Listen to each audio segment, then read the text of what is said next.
বিএনপির কোন পর্যায়ের নেতা কর্মী আওয়ামী লীগে যোগ দেয় নাই। কোটার জন্য আন্দোলন হয়েছিল। 5 তারিখের আন্দোলনের সময় সব লোক রাস্তায় নেমে একদিনের মধ্যে শেখ হাসিনা পালিয়ে ভারতে চলে গেছিল। হয়তো মনে হয়েছিল বিএনপি শেষ করে ফেলেছে। আজকে আমাদের বিএনপির সংগ্রামী মহাসচিব বলতেন অনেক বক্তব্য, একটা ফিনিক্স পাখির মতো।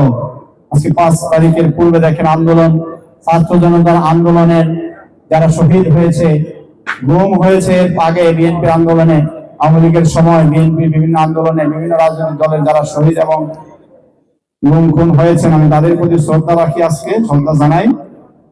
এই অত্যাচারের কারণে প্রত্যেকটা মানুষ, এটা কারো ব্যক্তিগত কোনো আন্দোলন না, একটা কোটার জন্য আন্দোলন হয়েছিল সাধারণ ছাত্রদের কিছু দাবি দাওয়া নিয়ে।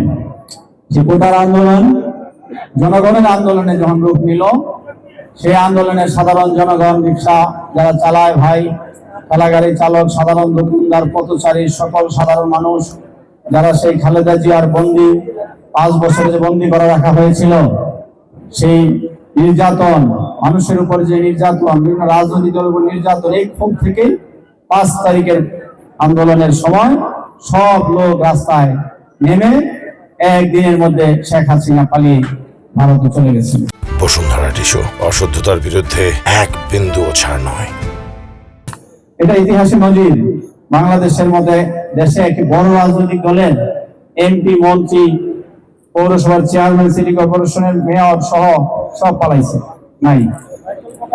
কিছু কিছু হ্যাঁ, ওই যে বলেছেন এক ভাই পিছন থেকে, রাজনৈতিক ইসলামিক দলের উপরে যে অত্যাচার নির্যাতন দেশে হয়েছে, আবাদুল ইসলাম সহ বিভিন্ন ইসলামিক দলের আলেমদের জেলে বন্দী করে রাখা হয়েছে বছরের পর বছর।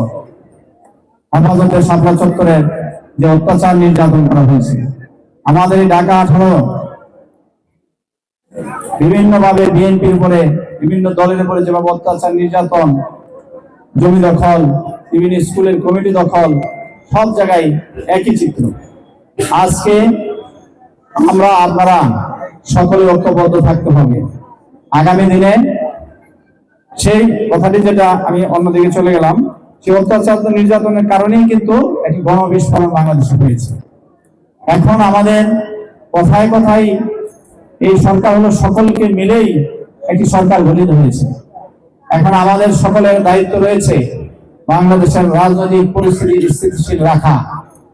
কথায় কথায় রাস্তায় নেমে নিজের হাতে আইন তুলে নেওয়া যাবে না, এবং আইন প্রয়োগকারী সংস্থা রয়েছে, কেউ কোথাও অন্যায় করলে আপনারা খবর দেন, দিয়ে তাদেরকে আইনের হাতে তুলে দেন।